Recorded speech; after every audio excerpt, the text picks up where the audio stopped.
It's my British kind of like blitz spirit kicking in. It is. Roll out the barrel, but keep your distance for now.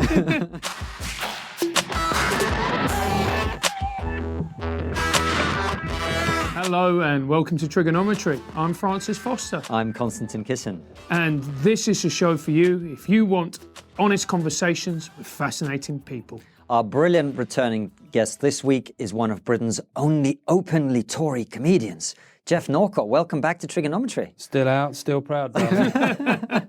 When you said fascinating, I thought he was going to say fascists. They were the only people having fascist conversations with fascists. Anyway, this might be the last one before society sort of like concertinas because of the coronavirus. What a great word, concertinas. I don't know where it came from. I went upstairs to the brain and the brain went, what are you doing? Why have you started with this? And then it come up with an actually needlessly complicated one. But yeah, this could be when we're all in self-isolation watching this. This could be the last bit of new content. Yeah, it could be, mate. People could be watching you from the bunker. This could be it, And then when future societies that rebuild after the Mad Max dystopia, that coronavirus will definitely be, and we're not getting slightly overreacting. And then this will be it. They'll judge culture by what we say in this next hour. Well, that's a lot of pressure on this episode. But actually, I was thinking back to the last time we had you on the show, and I remember just think how much has changed. It's been less than a year. My opening question, I think, to you was, you're a working class Tory. What's that all about? Well, I think we've seen, as I spit on you with my corona, sorry. That's what people normally do from the left. When they tell me I'm working class Tory. They say, you're a working class Tory, and then they spit on you. They spit in your face. Yeah. But anyway, that's enough about it. It was a nice loop. Yeah, it just went all the way. As it went over it. It had a pleasing sort of trajectory. It was like a lob. But anyway, so... Just to say, I love the fact that we're all hyper-aware now of saliva. Have you noticed that? Before, it wouldn't even worth a mention. Now, you see it in slow motion. Well, I see on the train coming down here, like there's people coughing and that look. Like in those alien films where there's some sort of contagion and then one person on the ship has got it, but they're trying to hide it because they've got boils coming out on their skin. Yeah. Now, I was on stage the other day in Bromsgrove, and I had a couple of coughs come up, just as you do naturally. But the stakes for suppressing it felt so high. Do you know what I mean? Because there's the sort of several thousand people in front of you. I mean, this will be what's interesting, right? Is if this ban comes in and they say, right, there's a ban on kind of gatherings over 500 people, then it will really show where people are at in their sort of touring. Yeah. Because I'll be fine. I am comfortably, haven't become that successful yet. I'm unsuccessful enough to deal with the coronavirus. No problems, mate. Not even anywhere near 500 Smashing people. it. Anyway, sorry, you're saying about like... I was trying to make a serious point, but that's gone out of the window with corona. But my point was... It's my British kind of like blitz spirit kicking in. It is. Roll out the barrel, but keep your distance for now. Is this how you close the show, Geoff? That is going to be it tonight. Just have like a little mask on. Work for Michael Jackson. I'm opening for Geoff tonight, so it's going to be me, him, and three people who still turn up. Yeah, I mean, if the audience are really coughing, you might be doing the whole show. Yeah. So just go, and Geoff Norcott and I'll be going there. Just you, mate. There'll just be some stage hand saying that he left in one of those outfits. He snuck out the door.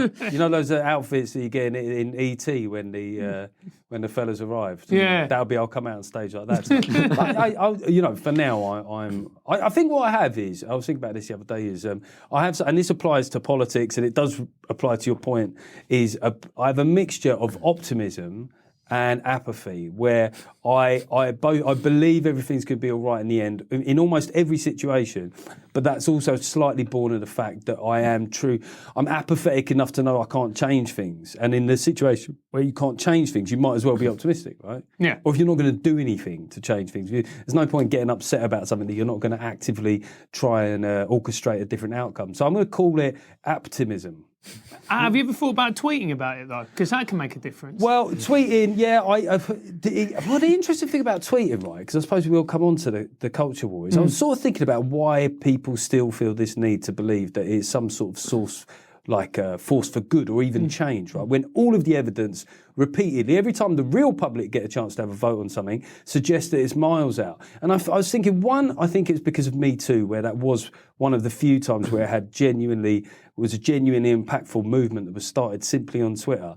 But that is very much the exception that proves the rule, isn't it? I think people have gone, wow, this is what could always happen through Twitter, whereas actually what happened there was quite a useful way of women that had, like sexual harassment or attacks or experiences to come together. It made sense that happened in Twitter, whereas all this other stuff, it just pisses away on the wind. You think every day there's things that don't happen on Twitter where people are trying to generate a movement or a meme. And, the last election result was a great example. I mean, we all sat there as on the day, the usual thing that was happening among the left, they're going, I think it could happen, man. I've seen I've seen reports of like 7 people outside a polling station in Shoreditch. I think they're all baking their own rye bread. I think it could happen. And even I, like with my views, was like, oh shit, is Jeremy going to do it? Have we got it horribly wrong? And then again, maybe in like the 2017 election, that was another exception that proved the rule. And Twitter is like a mass gaslighting operation, isn't it? Like you think that Twitter is real life, and then you have an election, you find out it really isn't. Well, gaslighting is a good example of a word that is pretty much only used on Twitter. Like all comics will make that mistake if we'll go out and we'll say, hey, you're just gaslighting me, and you just feel like this figure in the room where like 97% of people didn't know what the fuck you were talking about. Gaslighting is a Twitter word. Gammon is the same. Do you know gammon is exactly the same? I've used that about people, and I've used it in front of people that would probably use that word if they knew what it meant. If you know what I mean, they'd probably find the word quite funny. Gaslighting, gammon, all of these words are kind of chattering classes words. And when I say chattering classes, I don't just mean from the left. I mean all of us that are involved in this kind of heaving, fucking ongoing culture war online that just hasn't. It's like there's a country, and like you find out sometimes you hear that there's war in a country, and then you think, well, how did daily life go on? And then you find out the war was only in this one bit. Do you know what I mean? Like, do you think that bit is called London? That bit was London, but yeah, just people who are of that disposition having those debates, and that's how you end up, with a very large Tory majority. All right, finally, we're back to my question. Yeah, so sorry, concentrate, boys. Yeah. It's all about my question. So. I mean, the irony is that I asked you, like, working class Tory. That's a bit weird, isn't it? What we find out, actually, I mean, half the country is now, seemingly, it right? It seems to be. And the last set of polling figures is the, Tory vote, with its Westminster intentions, right, where they poll, what would you vote if there was another election right now? I think most people vote, why the fuck are we having another election? But in theory, and it's gone up to 50%. And actually, when you look at, like, what's been happening at Labour over quite a long period of time, this actually goes back a long way. This goes back to, part of this is to do with how they perform in England, right? The last time they won the popular vote in England was, I think, in 2001. Labour, you talking about? 2001. So you think that's going back to the bit when it was good, right? Well, from their point of view, or the bit where they were propped up by Scotland or the Welsh vote.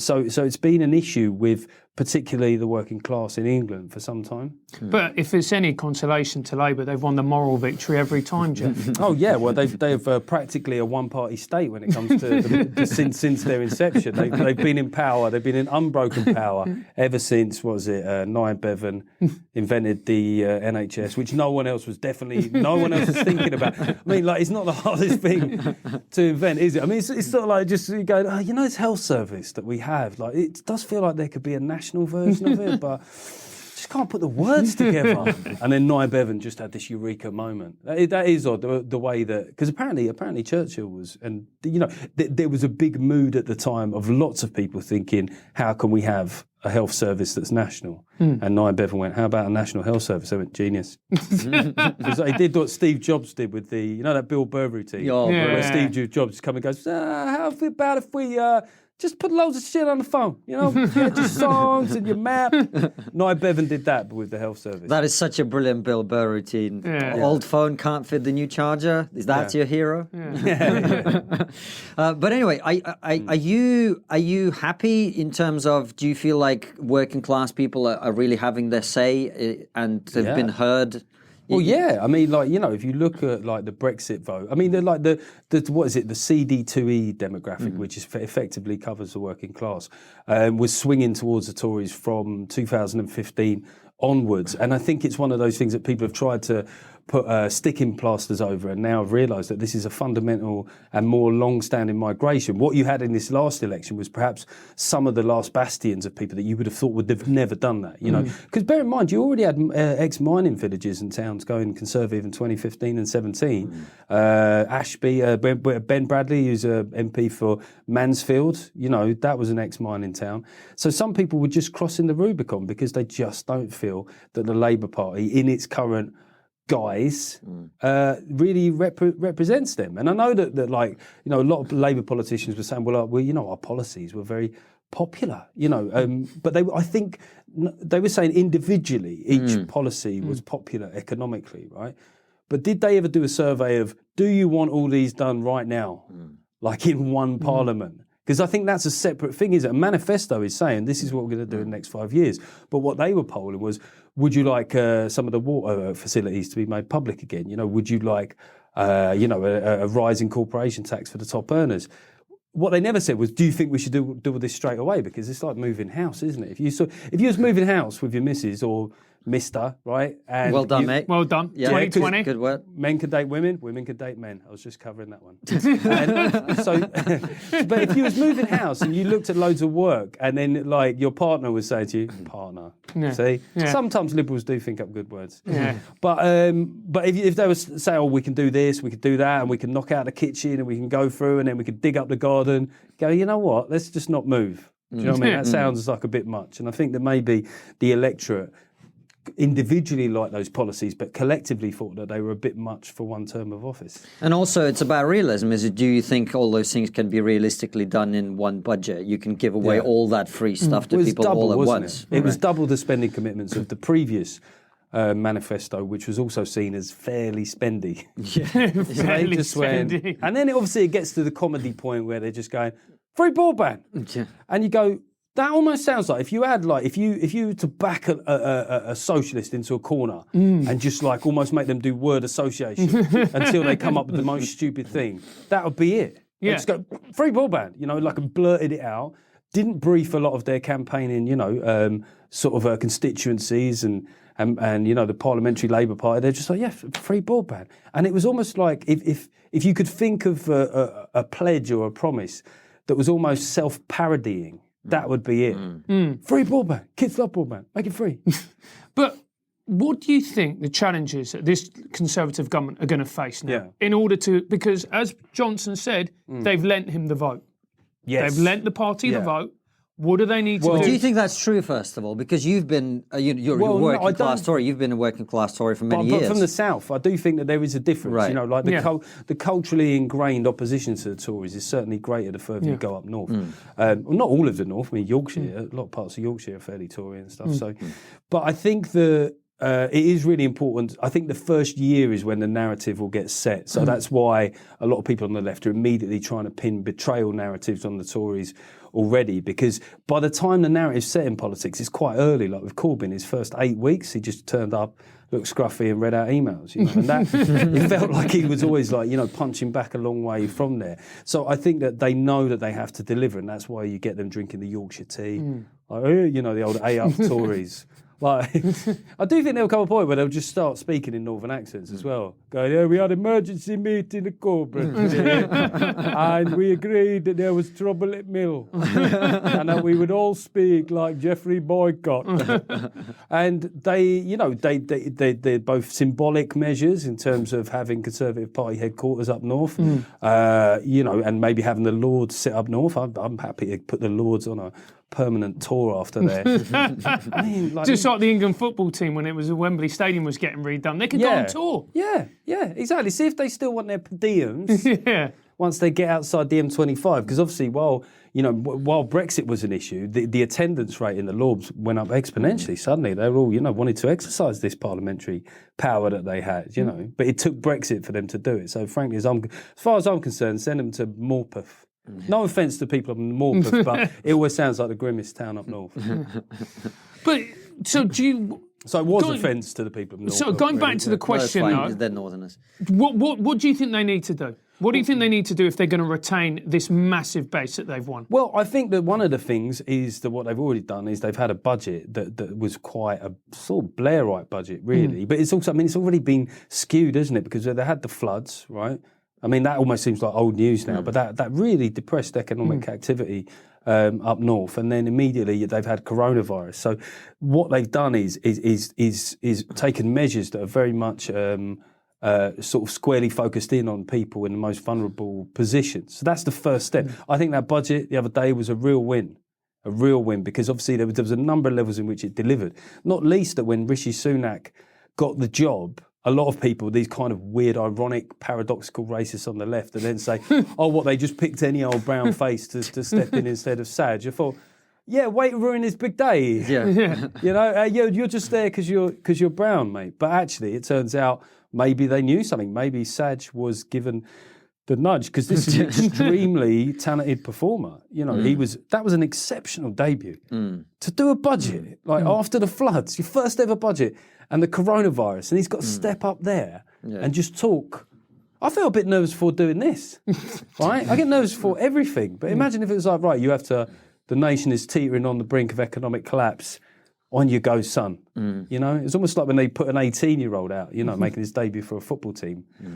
But yeah, I think he's got to pull one back in extra time. Yeah, but he did a great job. But do you think are you, as I don't know whether you're fiscally conservative or not? Are you not concerned about the fact that we just seem to be spunking money when we owe more than we've ever owed? Well, there's pragmatism as well, so that's part of the conservative sort of. I mean, when it's obvious that you need to spend money, you spend money. Obviously, we're in a slightly better position to do that because we've got borrowing down, and a lot of people will be saying at the moment.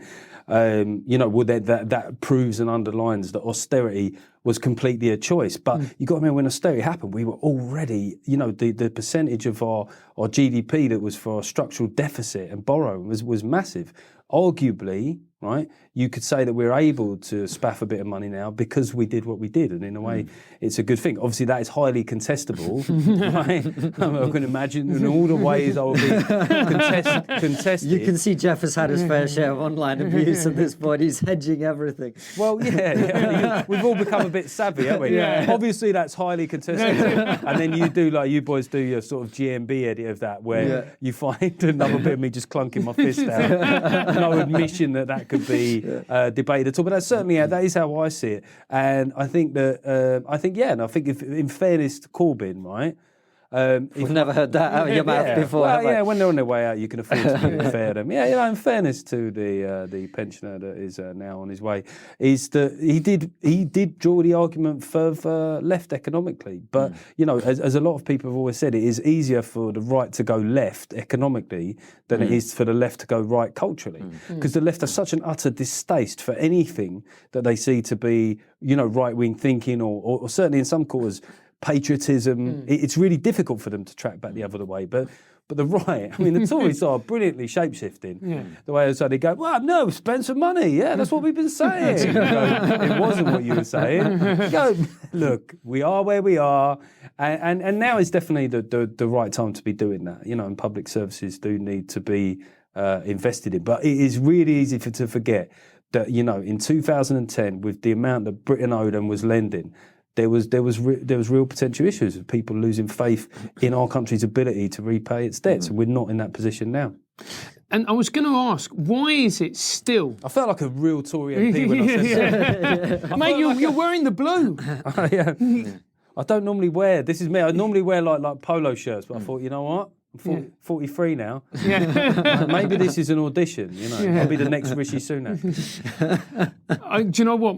I went for lunch with my mum, who's a massive Tory. And massive Tory? What is it like? She's fully right-wing. First-generation immigrant, right-wing. But a normal-sized woman. A normal-sized woman with massive Tory views. She looked at me, she went, Rishi Sunak, Francis, 39 years old. Yeah. And she just stared at me. And then asked me how my comedy was doing. Oh dear. How old are you now? 37. 37. That's all right. Rishi came into it late. You just to go, what, mate, I will be, if I'm not Prime Minister, by the time, because obviously we're all going to die because of coronavirus, this is a good time to make sort of like pledges that you can't see through. Absolutely. Yeah, you can bat way above your average after the corona's over, mate, if you survive. There's going to be opportunities, mate. There absolutely is. But why is it that people are still ashamed, dare I say it, to admit that they're Tory? I don't know if they are as much now. I'd like to think that, you know, I've been at the vanguard of demystifying the Tory. But I think, you know, part of the reason I got into talking about it in the first place, I just thought it was so immature. Do you know what I mean? Like, it was so ridiculous, especially after the 2015 election. We had this thing of shy Tories, right? And I thought it's so ridiculous when you've got these two sort of sides of a different coin of how you manage the world and the economy and stuff. And And the idea that one of them is inherently good and one is bad, it was just fatuous to me. It was embarrassing, I felt. It was intellectually embarrassing. And I did feel that needed to be challenged, and I've challenged that quite a lot. And I do think now that what's harder for the left, perhaps, is that if they want to be mean about Tory voters, now it's about a set of voters that are equally characterised as working class. So when you're kind of digging out kind of like angry from Tunbridge Wells, I'm not talking about you there. He will end up Tory if he's living in Tunbridge Wells. But they're not essentially... That's why I live there, man. I'm just in the closet, unlike you. I know, I'm out and proud. And I think that, it's easier for you to just, take the piss out of Daily Mail readers from the South East. When, like the Tory may encompass a lot of people from ex-mining towns, again, it becomes a lot harder to pin pejorative insults on people. Is it? They just go racist. Yeah. Well, no, but that was Leave. That was more of a Leave thing. But not even then. Like, Don't take our Leave USP. No, right? Leave is stupid and racist. Tory is selfish and evil. Yeah, selfish, evil, and greedy. Yeah, really? That's what it is. Yeah, of course. So I'm a stupid, racist, selfish, evil person. So how did you feel? You must have felt vindicated on the day of the election. You must have been, secretly happy about it, or maybe openly happy. There was a part of me. I didn't particularly enjoy Boris's tone of campaigning. I felt that it was quite hiding in the fridge. And ducking the Andrew Neil interview. I just felt like, but I mean, obviously strategically, they clearly knew what they were doing. I just didn't appreciate it. I couldn't get why that wasn't a bigger issue, because I just thought it was such a weak move. But we go back to gaslighting, right? Did you see the percentage of things that the public kind of were fully aware of throughout the election? So they listed all the big moments. One of the biggest actually was Jacob Rees-Mogg's insensitive comments about Grenfell. And then after that, virtually nothing. So, they probably banked on the fact that guys like us and, us chattering classes, commentariat, whatever you want to call us, we're obsessing about this day in, day out.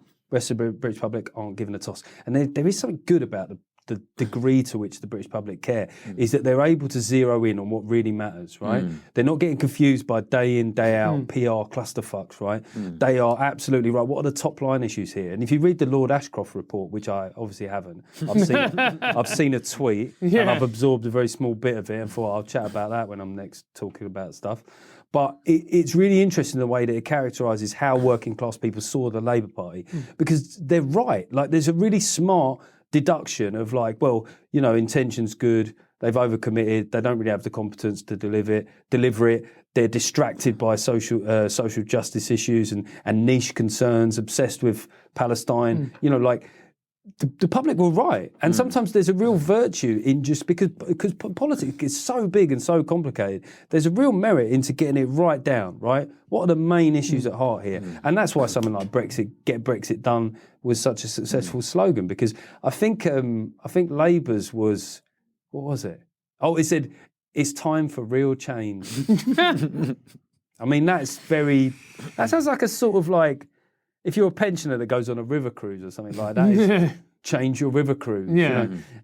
But all the good slogans for a while now have been ones that are dynamic. So, like, whether you agree with it or not, Make America Great Again is a dynamic, positive sentiment. Take Back Control is a positive sentiment. Get Brexit Done, for the many, not the few, was quite successful. The worst of recent times was probably Hillary Clinton's was I'm With Her. Yeah. That's the shit. Who signed off on that? I'm with her. Because the thing is, right, one, it alludes to a sort of feminist agenda, which could be a good thing, right? But but it won't be to everybody, right? And then on the other hand, it makes it sound like you're going to some sort of VIP bar and you're not even on the list yourself. I'm with her. You might not get in. But it shows the deluded sort of thinking that can go behind. I mean, saying liberal bubble, that stuff have become cliches, but they become cliches because they're true. We've got a fantastic new sponsor at TRIGGERnometry, which is The Economist. Indeed, The Economist are not just about economics and finance. They also cover lots of other subjects. Many of you at the moment are concerned or worried or simply interested about the coronavirus. And that is something they've covered extensively, giving lots of interesting detail about the potential economic impact, what's going to happen to the markets, whether it might even be a good time to invest, things like that. So really recommend checking it out. The Economist is your smart guide to the forces that are affecting the world and changing the world around you. You can get a free copy through us. All you have to do is listen to Francis. Absolutely. Probably the only time he's ever said that. And all you need to do is text the word trigonometry to 78070. That's text trigonometry to 78070. And what challenges do you face now as being a conservative comedian when actually you've won? Yeah, I mean, like, I'm definitely broadening what I'm talking about. And on the current tour, Taking Liberties, which is out on the road to the end of, well, either humanity or April, as things stand. Which may be both at the same time. Yeah. I'd already sort of moved on, is the truth, because I've been doing shows on this since 2016, right? So I did one in 16, 17, 18. They're all new hours, right? So you can't keep... I mean, obviously I'm playing to like bigger audiences now, but you can't keep saying the same thing creatively. So I was already talking about civil liberties and, you know, like nanny state issues, which obviously Tory and Labour are guilty of, and censorship and stuff, and more broader subjects, really. So I didn't do that because I thought, the Tories are going to suddenly win this argument which solves both, like, kind of like, the sort of magic bullet that solves Brexit and the kind of like minority parliament. But now I'm glad that I did, because I was already talking about different things. I mean, obviously in the show, I will talk about stuff as it happens, you know, like Labour leadership contest. There'll always be things that come around. But I think it is interesting now because it's been so long since there was real power at the heart of government, right? Probably to sort of early to mid Blair. But now that there is, the fight is very much about who exercises that power, and that's just as interesting. And it still involves left and right, but it's left and right from within, you know, the body of people, the executive, effectively, and, you know, looking at the power struggles of people like Cummings and Johnson. I suppose another thing is as well, I feel much more at ease in criticising the Tories now, because there was a long period where I just felt like comedically that wasn't coming from anywhere, you know, and I felt it was totally disproportionate. Whereas now, you know, ultimately I'm a political comedian first and foremost, so my job should be to make funny jokes about what's happening politically. Now, obviously, I've got a bias, so that will naturally come out that will probably be more towards the left and liberal left and Remain. But, you know, there's got to be something back the other way, because I don't even know if you could call yourself a satirist if there wasn't. Right. No, there's got to be balance. But you mentioned the Labour leadership election. I think this is maybe an area where you talk about the culture war being just something that people like us engage in. Yeah. Where I think I probably would disagree with you, because I think the Labour leadership is a good example of where the culture war issues that ordinary people couldn't give a toss about have now infected major mainstream politics to the point where it's affecting their electoral prospects. If they keep banging on about trans women and all this other bullshit, you know, people don't care about that stuff. Well, no, it's a really good example, and that's one of the problems. I mean, Labour have always been incredibly proud of their 500,000 membership, you know, and it's an impressive stat, but it also means that they're bound to create content, right? We all create content, don't we? We create content, and we know sometimes the way that we need to shape that for the people that like what we do. We've got to throw out some red meat every once in a while. And Labour have to do that for 500,000 people. And so what it creates is, you know, they used to have 12.5 million voters. They've got 500,000 members. So they're often having to say things and do things, especially, and this is what's really killed them, is how long this leadership contest is. I mean, they're the only people that are delighted about coronavirus are the Labour Party, right? Because like, thank God we had to fight. We got to finally stop talking in public. Because, as you say, the best example of that is Lisa Nandy, right? Who I thought had a really good campaign, and she give a very good account of herself against kind of like the big attack dog interviewers like Andrew Neil, Nick Robinson, not an attack dog, but, you know, like a big figure, Andrew Marr. But then she kind of like she did one public debate where she was asked about legalising cannabis, and she said, oh no, go steady on, you know what I mean? Steady on, that's a bit, you know, I haven't had that chat. And then she was, obviously she's been asked about trans issues, where she holds a progressive view that is way ahead of the vast majority of the British public. And you sort of, there's this weird tension there that you're willing to say something that's so out on a limb and potentially alienating, you know, or get dragged into it on one issue, and you ask about legalising cannabis, and you're like a 1960s Tory going, oh no, well, we haven't had a chat about that. I think that's a long way off. And I think that is the problem, is that to win this Labour leadership election, you do have to curry favour with the membership who are like the world's most militant Patreon. You know what I mean? They just demand, you know, constantly demanding the things that they give a shit about. And I think that we're starting to see that it could be a hamstring for the Labour Party, because, you know, they're enthralled to the unions, right? We've always known that. We always knew that, like, funding-wise, Tories were big business. Labour were the unions and the Lib Dems were like the campaign for fucking real ale or whatever it is, right? Yeah. But now Labour have got this dual pressure, which is unions and membership. And then the unions, a lot of which have this kind of like, 1970s style, some of them do, have quite an old-fashioned socialist agenda. The membership have like liberal values from the year 3000. How could it possibly go wrong? Sounds like a great Busted song, mate. It does, yeah. I've been a year where not much has changed, but they're still out of power. Yeah. There you go. The only way to get cannabis legalized is we need to brainwash them into thinking that it's part of the transition process. That way you can get it done. The thing about cannabis, I understand the reticence to a point, but sometimes the British public are ahead of the political establishment in terms of their liberal values. And I think the concern is, right, and it's always been that if you're the Prime Minister or leader that suggests it, the first thing you get is the Photoshop mock-up of you with a spliff on the front page. Yeah, but Boris has had far worse. I mean, some of the shit that guy's taken, you think cannabis is fucking mild. Well, yeah, in the Tory leadership contest, there wasn't like a day that went past without one of them admitting that they'd done smack fucking opium. You know what I mean? It almost became like an arms race as to, I've done that weird shit where you see the devil, mate. It was almost like, when blokes, teenage boys are sitting around going, opium, my dad's done heroin, yeah. Tory leadership is a new rock and roll. It was at that time. It was at that time, whereas, the Labour leadership. So yeah, like you say, I think that they keep. I mean, Blair is right. Ultimately, I think we are going this weird period of. There's a lot of people say this Tory administration could be quite Blairite because one of the principles of Blairism was don't go to war with the public unnecessarily. Do you know what I mean? Like if you really want to do good for the country, don't get bogged down in kind of culture and identity debates. Whereas a lot of Labour thinking, particularly over the last 5 years, has been the opposite. No, get bogged down, man. Don't worry about running the country. Get right into the nitty gritty of things that the membership care about. And it is ridiculous to a lot of people, right? You'd say that, I know that trans women competing in sport isn't the biggest deal when it comes to the trans community. And I know that the vast majority of trans people, overwhelming, aren't competing in international sport. They have a high rate of suicide. There's a lot of mental health issues there. So this is the real issue. But obviously in this one issue, like with toilets and to a degree sport, I just think you'd struggle to find people that weren't perplexed by the idea that someone who is still metabolically demonstrably stronger can compete against a woman.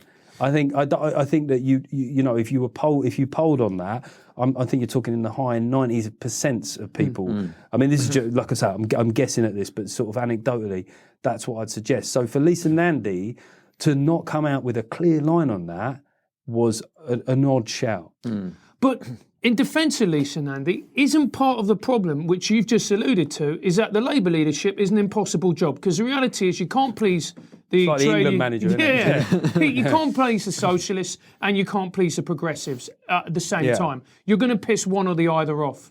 Yes, yeah, and maybe, there was a lot of talk throughout Brexit that the Tories, it would be the thing that would break the Tories, right? But they've sort of forgot the way, again, that the Tories have this shape-shifting ability to just reform as something else. And whereas the Labour Party, I always thought, and this isn't just being wise after the event, I always thought that it was a bigger problem for them in the long term because it kind of highlighted Brexit, the fault line within their party between the kind of metropolitan liberal MP class and then, obviously the trade union class on the other side. But now you've got this third element, which is the membership. I mean, like, if Keir Starmer becomes leader, right? And then and as he probably will, he'll dilute the agenda over a couple of years. There'll be a lot of Labour members that will want something else. They want something a bit spicier, a bit more hard left because they finally got their chance to have that, and they won't want to see it go away so easily. When it was taken from them in sort of late 80s, they didn't have the size of membership. They didn't have the social media. Now they're not just going to blindly vote for what they see to be a quasi-Blairite party. I would suspect there'll be something that will come up in its absence. They'll give Jeremy another go. So there'll be. I mean, if you had a Jeremy Corbyn party, they'll be like they'll do okay. You know, they'd probably 500,000 membership. They'd do better than Change UK. I think. Yeah, they would be. But in terms of the Tories, I know you don't all have a WhatsApp group, but do you think Tories in comedy? There's 3 people. No, there's not. There's loads of them, but none of them can admit it. No, a lot of them they call themselves libertarians. Yeah. I feel like just admit you're having a go at Dominic Frisby right there. Yeah, but they're all the cool guys like Dominic. They're all cool, man, and trendy. I'm a tabloid reading.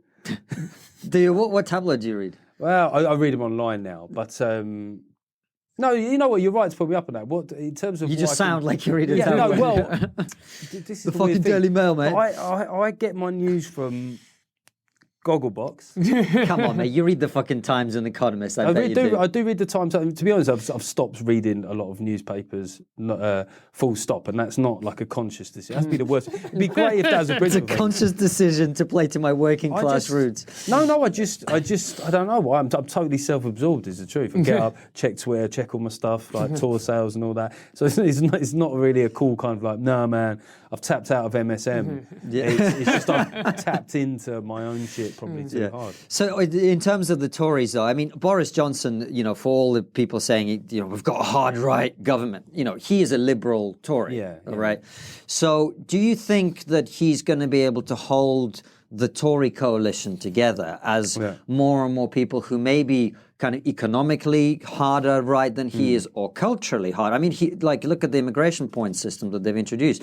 In my opinion, it's actually going to create more immigration, not less, right? So do you think that he's going to be able to hold the Tory coalition together effectively as a lot of the people who were delighted that he had a clear message on Brexit start to realize that actually he's quite a lot softer than many of them are? Well, that was odd, watching the election campaign and the way that he was represented. And obviously there were those several articles, things that he said that were, at the very least, unwise. I mean, certainly in the case of the watermelon smiles and the pickaninnies, like when you read, I think it's totally legitimate for anybody to read that article and come to the conclusion that he's a racist. But I do get the impression that a lot of people haven't read the article. So that's what I'd say is to anyone watching this, it's really interesting to read the article because obviously it was interestingly quite an anti-imperial. It was a themed piece. I don't think he was being racist. But you know what I think he does, right? Is because he's smart. I think he sort of takes a stance where he knows he's on the moral high ground, and then he uses that high ground to get in a few cheeky words. That's my honest take on it. So I think he deploys that kind of language for comedic effect or to push the boundary because he's taken that stance. So I don't think it's actually as clear-cut as any of the sides of the argument. What I did find was interesting, it just shows how something can stick politically, is that every time I ask people if they'd read the article, they hadn't read the article. The one about Muslim women looking like letterboxes, which was done when he was Foreign Secretary, I think it's even that's harder to defend still, because it's just like, why are you getting involved in this sort of nonsense? Do you know what I mean? Like, it's just I quite like serious politicians, an article written a long time ago as a columnist, I think is quite different than something written when you were holding one of the 5 great offices of state. So it's obviously you can make a defence of it on a free speech platform and all that sort of stuff. But I'd rather say, a fair bit of my free speech stuff for artists and columnists, not the fucking Foreign Secretary. You should just be getting on with being the Foreign Secretary. Like he should be allowed to say it, but you don't want the Foreign Secretary to be doing that. Just toe the line, mate, a little bit. And that article again, he was talking about defending the right of women to wear burqa and niqab and hijabs in public spaces, right? But he's done the same thing again. He's sort of taken the morally liberal view, and I don't know if it's him throwing red meat to a certain side of what he believes to be his supporter base. So he's sort of, that's what I find a bit duplicitous. He sometimes plays both of the angles. You know what I think with Corona, he might make it mandatory for women to wear the hijab. Just as a protective measure. Yeah, that would be ironic. but come back to my point, which is, can he hold the Tory coalition together as a liberal Tory, given that, many of the concerns about Brexit, I mean, there's a significant number of people who are seriously concerned about the level of immigration that we've had. And I'm not sure that he's necessarily going to be the person who's going to, crack down on immigration. I don't think he will be that. I think, certainly for me as a Brexit voter, my desire for the take back control of borders wasn't to suddenly end immigration. It was just I always found that having unlimited immigration in perpetuity was a bizarre sort of absolutism. Well, it's not sustainable. So unlimited forever, no circumstances could ever interfere with that, right? And so I wonder if Johnson, who is also, a liberal like me, probably that was what he took issue with more, because it's an example of a lack of sovereignty, isn't it? You can't take a decision based on your own needs. But I think that in terms of the parliamentary party, I think that they stared the abyss in the face so hard, you know, like literally bits of their, you know, like in the films where bits of their eyebrows are getting sucked into this fucking vortex. So they will just be happy that the party exists. The other thing about his majority, the size of it, means that there is a number of ERG types that can comfortably rebel as well. Yeah. You know, without sort of causing the downfall of the government. But what about, sorry Francis, I just want to get this point home. What about the people who are working class northern voters perhaps, whose concerns about immigration were harder lined than yours, right, in terms of the Brexit vote and the 2019 election? Do you think there's a risk that he might alienate them by not having a kind of more hardline position? Possibly, but even more so than before, there's nowhere else to go, if you know what I mean. So if he alienates them, and we have another, you know, so we've left the EU, and the Labour Party are still, as I think, what might happen to the Labour Party is after 3 years of being behind in the polls, they might change leader again, or they might change tack. So I can't tell what he'll be up against by then. But like I said before, a lot of things will be based on early impressions the first year or two. Maybe that's why Priti Patel's, you know, the noises she's been making, right? You make those noises, you create a narrative, and in a weird way, the left play into this because they, like you say, the points-based system could easily create more immigration, but the left-wing press and left-wing Twitter and social media acts like she's the most draconian, anti, sort of racist, essentially, home hates minister brown people, since time began. When actually, so that might be the kind of thing that, in a way, if there are more nationalist-type voters that have gravitated towards Johnson, that rhetoric might be the thing that sort of saves him in a weird way. But do you not think we're at quite a dangerous point politically? And I'm saying that as the only lefty in the room, because we don't have an opposition. I'm a centrist, mate. Have you officially? I'm a centrist, mate. It's how it starts. Yeah, mate. I know you're indoctrinating him. See, I've been introducing him to Christy Constantine, meet Councillor Haynes. What do you feel when you rub up against? I've been opening for Jeff, so he's rubbing off on me. Yeah, he started as Lib Dem. He's now drifted further to the right. I used to vote for the Lib Dems, man. Yeah, I did. This is what you fucking done, mate. Yeah. Anyway, well, it's called. You know, how old are you? 37. Yeah, you know. It's sort of, I mean, I've stopped at Tory. I'm not going any further right. I think I've caught. There's not much further right to go. I mean, there's no party that's really there anymore, is there? Yeah, and of course the Brexit Party would have argued that they weren't sort of orientated. I mean, a lot of people had argued against that. So in the absence of UKIP, and maybe like going back to your point, maybe that is what Johnson is politically relying on is that electoral reality. Where else are you going to go? But is that not dangerous that we do not have a credible opposition? Like we make jokes about the Labour Party. Oh, no, totally, yeah. But it's dangerous. No, but this is no one ever believes me, but this is partly why I dig out the opposition as much as I do, because I think that in the age of spitting image, right? Spitting image was a great example. The thing about comedians, a lot of comedians are hesitant about doing sort of Labour Party jokes because it's seen as by proxy being in support of the Tories, right? So if you say that on a panel show, it's your face on it, you're the one who will get stick. And maybe that was true in the 80s. The difference between with Spitting Image was these were puppets. There was a team of writers, people did the voices. It was almost like a Russian roulette thing if you didn't really know where the bullet was coming from, right? So then you had a show like Spitting Image, which maybe 30 to 40% of it was about the opposition, which is what I always thought comedy should be. So when I'm doing the job, and I know that left-wing people or Labour voters will be spitting at their laptops as I'm talking, I honestly think I'm doing something. I honestly think I'm doing something of worth, because it's that. And you look at a lot of things that I and then the people that are critiquing the Labour Party have said in jest have been things that if they'd listened to, they would have done better, right?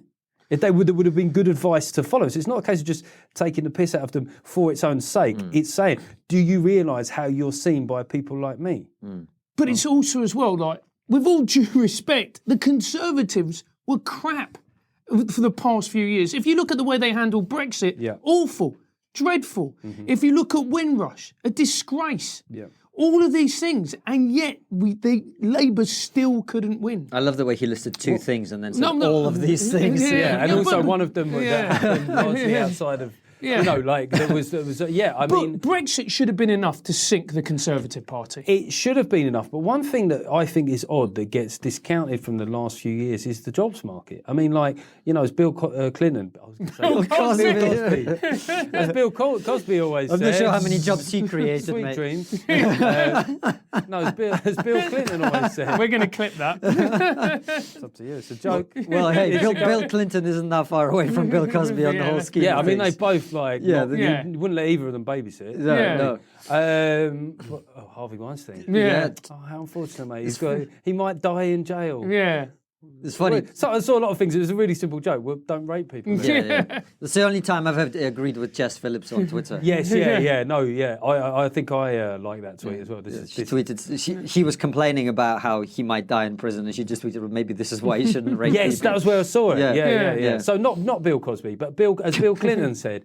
You know, it's the economy, stupid. So, like, the economy is the biggest way of people having skin in the game, right? Whether it's having jobs, having houses, mortgages, whatever, right? You all need it to keep going. So, the record number of people in employment, as much as the left try and poo-poo it, you know, and say, well, this is because of 0 hours contracts. One, it was at the beginning of the jobs revival, but after that, for a long time, it's been full-time jobs that have been leading the way, right? People are working, right? Wage settlements started to outstrip inflation. The irony is the Tories, for the first time in a long time, they were doing what they're supposed to do, right? The Tory brand is run the economy well, get people working, people feeling like they've got a few quid. But actually, that's been the thing that's been discussed least about them in the last few years. And what would be sort of ironic for them is if coronavirus and stuff derails the economy and they seem to have handled it badly, the jobs market is at a record peak. There's only one way it could go, right? So, even, you know, it could lose loads of jobs and we'd still be in relatively historically good position, but it would look like things were catastrophic, and they'll probably regret, I think, not making more of that in the good times. Because weirdly, the Tories spend a lot of time trying to deal with the ways that they're perceived negatively and turn it around. But actually, the things they do positively, they've almost got this weird public school thing of not being able to pat themselves on the back. You know, they don't seem to know how to shine a good enough light on the buoyancy of the jobs market. So that, in answer to your question, that is the biggest single reason, I think, that one of the two biggest single reasons that the last election result happened, because when Labour were talking about this broken Britain and no one's got jobs and everyone's on the food banks, the truth was, for most people, that wasn't true. So they're talking about, you know, a political and economic environment that didn't make sense to a lot of people. It's not saying that there weren't people struggling. Of course there weren't. But, you know, households had more people in work, more women in work, more ethnic minorities in work than ever before. So it was a weird narrative. And do you think as well, like the left, and again, I'm part of the left, the deeply patronising attitude to ethnic minorities will go, well, they're all going to vote Labour because they're all liberal, and that is quite frankly bollocks. Well, but it's also like, you know, certain, you know, you look at, you know, British Asians for quite a long time. It has, you know, there's not any specific. There's always been a reasonable record of them voting for the Conservatives, and I think that entitlement. One of the things that excites me most about the political age that we're living in is that all of the parties are having to pitch for the business. Right, that's how it should have always been. No givens, no gimmies. Right, every election, every vote. Well, why should I vote for you? Not because your granddad worked in a mill, do you know what I mean? And not because your granddad was a doctor and that's what us Tories do. You know, more a case of a play-by-play basis. That's what democracy should always be. You know, like you get party officials and stuff, a small amount that have to stay loyal for the mechanism to work. The rest of us, we should always be floating voters, really. I think there are a lot of reasons why I will probably vote Conservative, but it's not an absolute given. Do you saying you could vote Lib Dem then, Geoff? Well, I'd probably, based on the last election, it would be to not vote at all, because there was look at last election. There were times I got frustrated with the Conservative campaign, but I was like, well, I'm not going to vote for Lib Dems. It's just, you know, the arrogance of the way that they thought that they could, you know, revoke a vote. And it gives me great heart that the public were broadly in line with rejecting that sort of extremist stance. And the Labour Party, I mean, just a million miles away from a party I could vote for. So it would have been just to not vote at all. And do you think that we're seeing a sort of new humility amongst our MPs? Because they've sort of realised that the game has changed. There's no such thing anymore, really. with certain exceptions, as a safe seat. And we've seen it with the way Labour got decimated. So there's a lot of people looking at their seats thinking to themselves, well, there's a chance I could lose this. I really need to up my game and connect with the voter. Well, I mean, it's no surprise that a lot of the Labour MPs that were most sympathetic to the idea of honouring Brexit were the ones that had to face constituencies that had voted for Brexit. But they were roundly not ignored, but I mean, how Labour changed policy on Brexit, given the numbers and where all their marginals were in Labour heartlands. I mean, this is the thing, they keep making out Keir Starmer is the grown-up in the room, Centrists love this idea, he's the adult in the room, because he seems clever, and he is, like, intellectually clever. But he was one of the architects of Labour's change in policy on Brexit, and he led the way on that. And there are arguments that Labour were snookered at that election to a point, but when it's touch and go, you look at the marginals, and all the marginals will leave constituencies. I just think in that election, because of the change in the party membership that you've talked about, I don't think there was a way out for them. They had to chop off this arm or that arm, and they would have ended with no arm, whatever they did. So being Labour, they chopped off their arm, chopped off their penis, and that's not a trans reference. I was just going for another part of the body. You can never join the Labour Party again, Geoff. Yeah, I'm sure you're disappointed. Well, we've got a few minutes left, and you mentioned Corona and the potential impact. I mean, one of the things obviously will affect the economy, but the question is, how much of a discount does the government get for the fact that it was? I mean, look, they can do stuff about it, but ultimately, it's it's an act of God kind of thing. Yeah. Well, it will be how it plays out, right? If there is, if eventually it peaks in Britain in the same way that it has been doing in Italy, and if the NHS is unable to cope, and if the narrative sticks that the reason is because of cuts and stuff like that, even though there was a stat recently that showed that the number of hospital beds had been going down throughout the Blair years as well. But again, these things, it's whether the narrative sticks, right? So they may be held accountable for that. I mean, bear in mind, right, if you want a historical parallel, is that, John Major, 1992, surprise victory, right? He got a huge unexpected share of the vote. Immediately afterwards, Black Wednesday, right? Britain pulls out of the ERM, the economy is tanking, everything seems to be in freefall. So this idea that it's just a guaranteed 5 years of Boris, there's a degree of economic clusterfuck that could pull any government down, right? Any government. I mean, you look at the reduction in GDP that could occur through this. Even the worst elements of I think in the credit crunch, the worst in one quarter was minus 1%, right? This could be more than that, because if people come to pretty much a grinding halt, you could be looking at record losses in GDP, right? You could be. Now, I'm not being a catastrophizer, because obviously the way that the virus works, it will also recover quicker as well. But what happens in this period, it could sort of set the tone. And it's an unenviable task, right? I mean, enviable? I never know.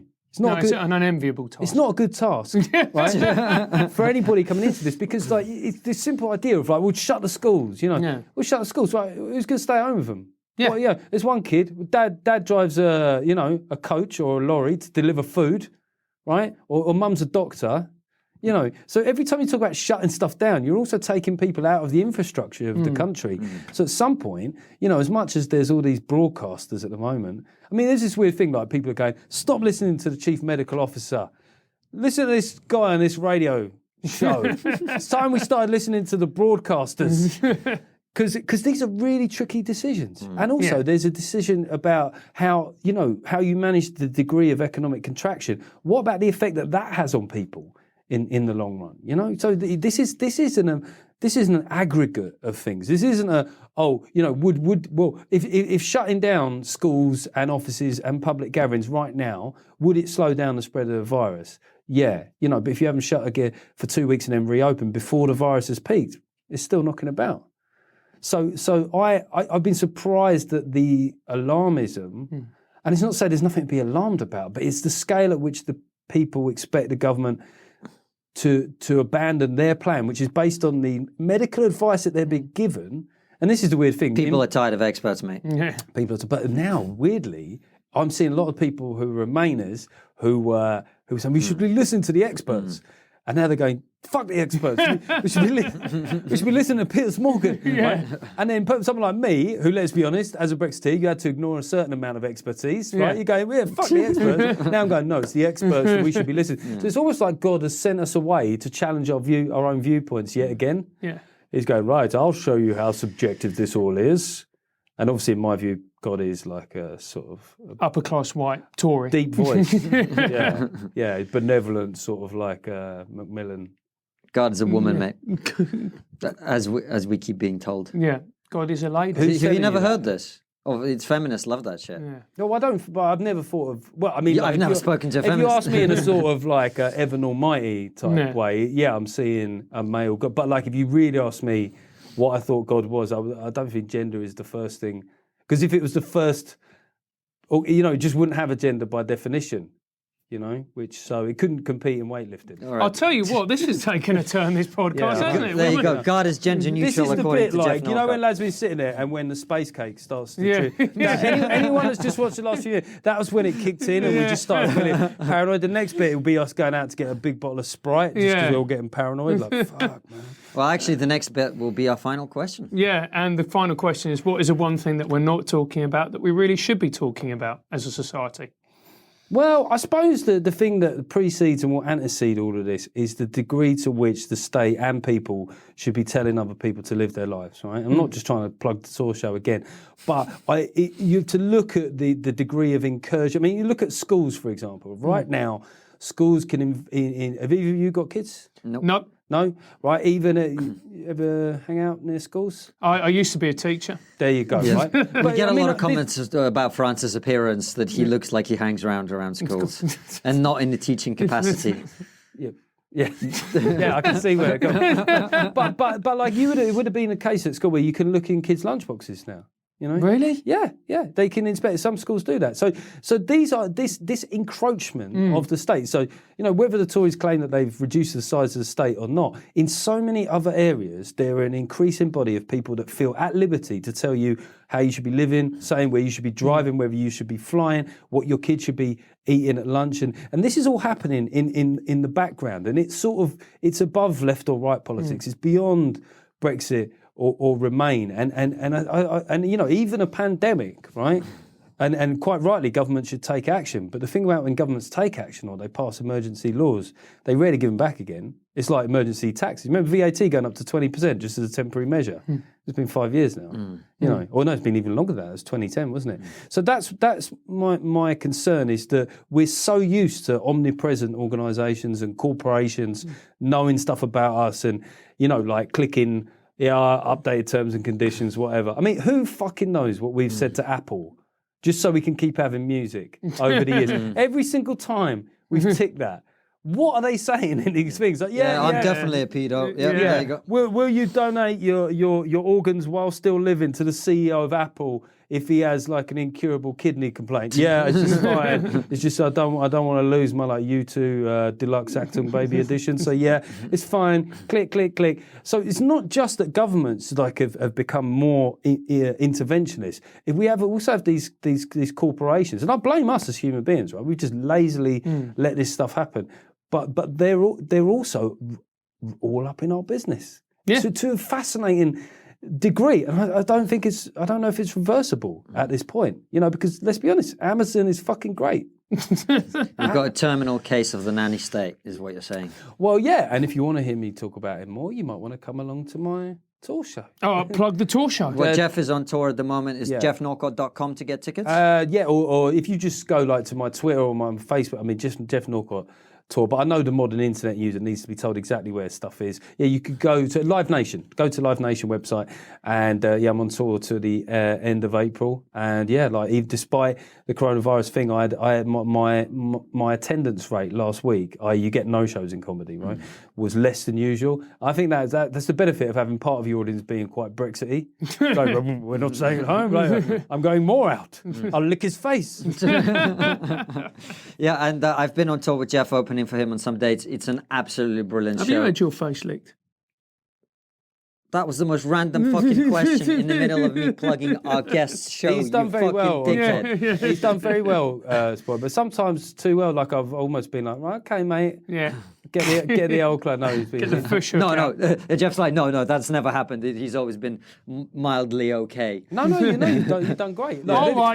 Shut up. Just plug this is the thing. But this is the thing with comedians. You can't take it when you're just sincere. Like, I just told him he'd done great, and it freaks me out more than if I told him that he was. It's because he's lived in this country for too long. No, it's been an absolute pleasure, and like all Brexiteers, Geoff needs a little bit of Russian help every now and again. There you go. So, it is a cracking show. Geoff is really firing on all cylinders right now. He is really, really great. So make sure you go and check out one of his shows.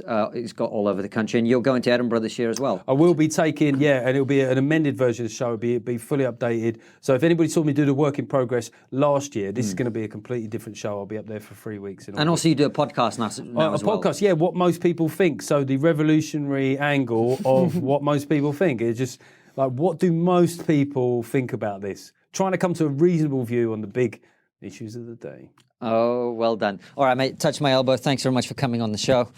There you go. That was the most stupid thing we've ever done.